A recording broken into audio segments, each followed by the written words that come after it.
Salut la compagnie. Bon, aujourd'hui je suis un homme très heureux et surtout un supporter de foot très heureux parce que si vous suivez mes vidéos, vous le savez, je supporte le Paris Saint-Germain depuis plusieurs années, depuis même ma plus tendre enfance. J'ai connu des périodes assez tristes dans l'histoire du football de Paris et malgré tout, j'aime aussi regarder un petit peu ce qui se passe dans les autres clubs aux alentours de la région parisienne et de Paris même.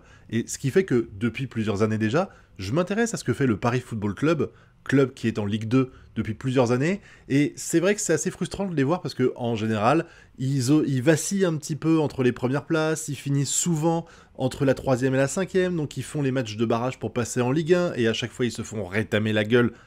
C'est triste, on va pas faire une analyse de ça, mais du coup je m'étais presque résigné à me dire qu'ils seraient jamais en Ligue 1, et là, cette année ça se passe bien, pour l'instant ils sont premiers du championnat de Ligue 2, c'est très bien pour eux, et on savait, depuis quelques années déjà, que le président du Paris FC, Pierre Ferracchi, il veut quitter le club, il veut se désengager, ce qui m'inquiétait un petit peu parce que si quelqu'un part comme ça, sachant qu'il a quand même réussi à permettre au club de remonter en Ligue 2, de jouer les premières places de Ligue 2, d'ambitionner de passer en Ligue 1, même si ça n'a pas marché pour diverses raisons, et je m'étais dit, un nouveau président, ça peut tout aussi bien être exceptionnel que ça peut être catastrophique. Et vu les infos qu'on a, ça a l'air d'être exceptionnel.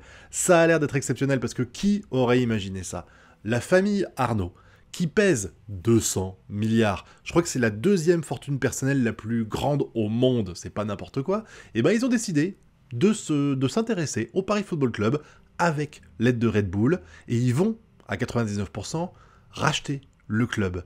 Alors, ils vont déjà devenir actionnaires majoritaires très prochainement. Là, normalement, ça devrait arriver avant la fin d'automne, c'est ce qui est prévu en tout cas. Et qu'est-ce que ça pourrait entraîner pour le club? Alors déjà, il faut savoir un truc, c'est que la famille Arnaud, en plus de peser extrêmement cher, ce sont des fans de football. Depuis de nombreuses années, on les voit régulièrement au Parc des Princes, et ils ont essayé, à un moment donné, ils se sont renseignés pour acheter le club de Bordeaux, et sans doute d'autres dont on n'a pas eu connaissance, et les voir investir dans un club parisien de football, c'est pas vraiment surprenant comme je vous dis parce que c'est un peu dans leur ADN au père Arnaud et à ses enfants. Il a 4 enfants qui aiment le foot, de ce que j'ai compris, les 4 à la fois. D'ailleurs, l'objectif c'est que Pierre Ferracchi, le président du Paris Football Club, cède sa place progressivement à un des enfants de la famille Arnaud, mais ça arrivera avec le temps. Je crois qu'il s'est fixé jusqu'en 2026 ou 2027 où il va rester président et où les parts de la famille Arnaud vont augmenter de plus en plus jusqu'à atteindre 85% je crois, 85 pour eux et 15% pour Red Bull.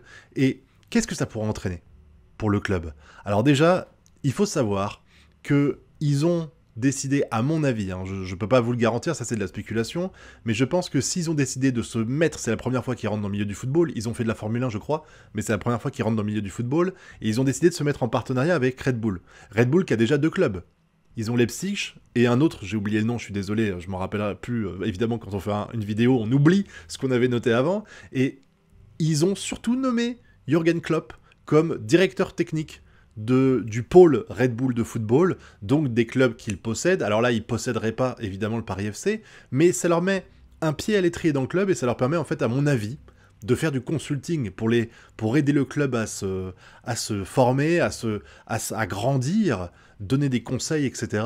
Donc je pense que c'est vraiment très intelligent de leur part d'avoir décidé de faire ça pour avoir une expertise de quelqu'un qui connaît vraiment beaucoup le milieu du football pour y être depuis être implanté depuis des années déjà. C'est pas demain que vous verrez le Paris Saint-Germain, enfin le Paris Football Club, s'appeler le Red Bull Football Club ou le Red Bull parisien, enfin voilà. C'est pas prévu du tout parce que de toute façon, la famille Arnaud va garder la main. Au passage, on peut féliciter quand même Pierre Ferracchi qui a décidé, parce que ça fait plusieurs années qu'il veut vendre le club, et il a toujours dit non aux fonds d'investissement. Vous savez, les trucs comme ce qui se passe à Manchester United qui a détruit le club. Tous les fonds d'investissement en fait qui détruisent les clubs parce qu'en fait ils veulent juste faire du business. Ils sont pas là pour autre chose, donc ça les intéresse pas que le sportif marche tant que ça rapporte de l'argent. Et lui, il a vraiment voulu trouver des gens qui étaient passionnés de foot et il l'a trouvé en la présence de la famille Arnaud. Alors normalement, la famille Arnaud c'est LVMH, mais je crois qu'ils sont pas investis dedans. Pas du tout. C'est vraiment la famille Arnaud personnellement qui met ses deniers dedans et pas le groupe phare de la famille Arnaud LVMH.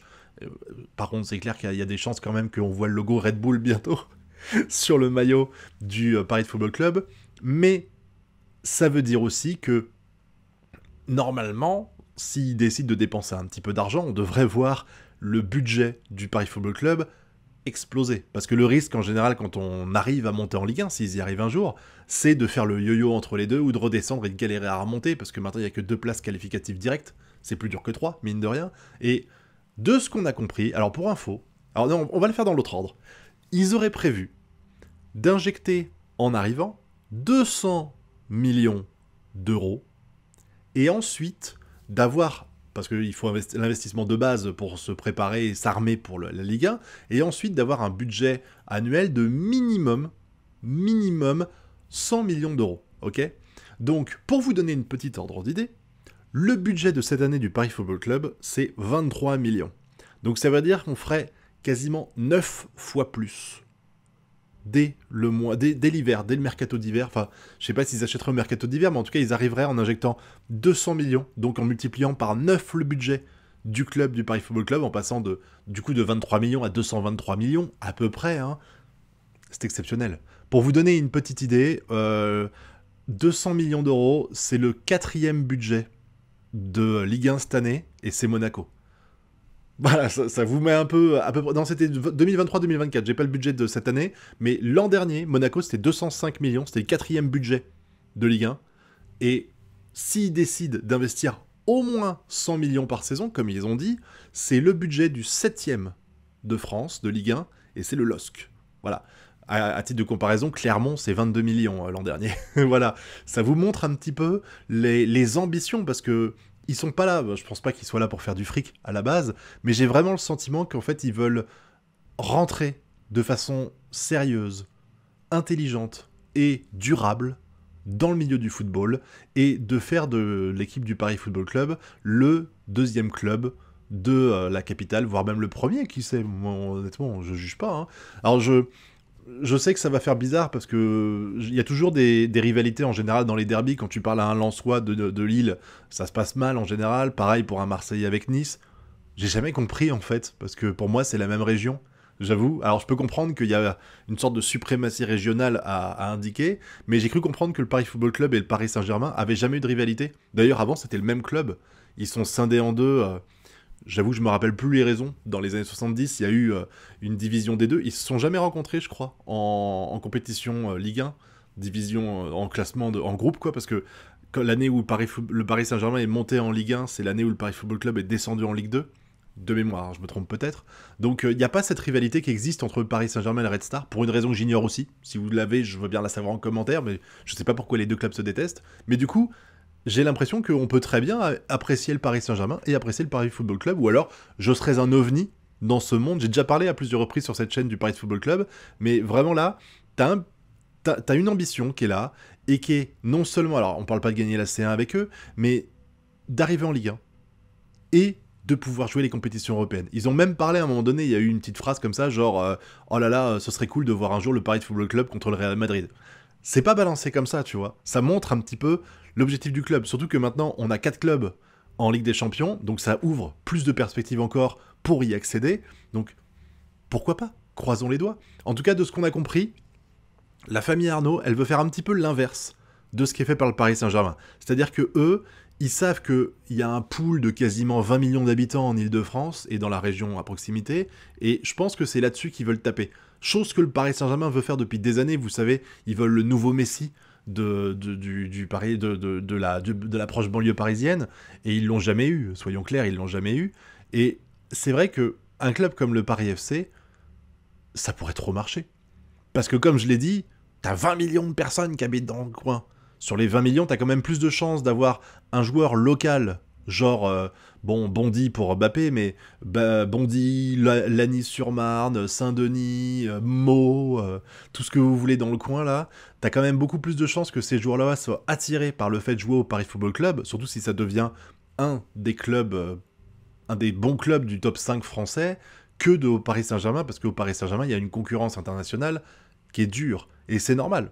Voilà, mais pour l'instant, le Paris Saint-Germain n'a pas réussi à faire en sorte que sa cellule de jeunes réussisse véritablement, comme c'est le cas au Barça avec la Masia et tout ça. Et je pense que en Île-de-France, il y a moyen de faire un truc comme ça. En plus, avec 100 millions de budget pour aller chercher à droite à gauche des joueurs pour compléter l'effectif, mais sur le papier, vraiment, c'est un projet qui est extrêmement excitant.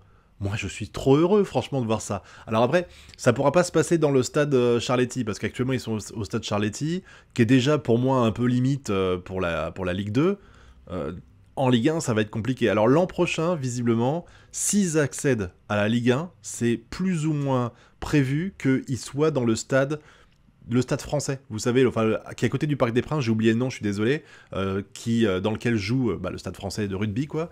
Et je me dis que là, sachant qu'il y a des petits soucis en plus avec notre cher ou pas cher, maire de Paris, avec le Paris Saint-Germain qui veut lui quitter le Parc des Princes, ce serait peut-être une solution que le Paris FC à long terme, parce que c'est pas un truc qui doit arriver l'an prochain, clairement. De toute façon, en même temps, Paris, ils vont pas créer un stade en 2 semaines, donc ça va laisser un peu de temps, mais que le Paris Saint-Germain puisse à terme se loger au Parc des Princes. Je rappelle qu'il y a une époque où ils y jouaient au Parc des Princes, hein. Ça n'a pas toujours été le lieu dans lequel le Paris Saint-Germain a joué. Le Paris FC y a joué pendant une période, je crois qu'ils se sont même alternés. Il y a eu Paris Saint-Germain et le Paris Football Club qui jouaient en même temps. Et puis au bout d'un moment, bah, je crois que quand Paris FC est descendu, le Paris Saint-Germain a eu en gros l'intégralité du stade était pour eux, donc ça a été réglé. Mais on pourrait revenir à autre chose maintenant, que Paris Football Club pourrait devenir un bon club. Alors je parle pas encore une fois de gagner la Ligue des Champions, hein, mais déjà, si je vois le Paris FC finir dans les 5 premiers, bah déjà, le voir en Ligue 1, c'était assez exceptionnel et c'était presque inespéré depuis toutes ces années de déception. Là, on pourrait vraiment l'avoir, les gars. On pourrait avoir un deuxième club parisien. Imaginez, vous, supporters de Paris, un Paris FC qui met une mine à Marseille, ça vous ferait pas plaisir, franchement? Voir deux clubs.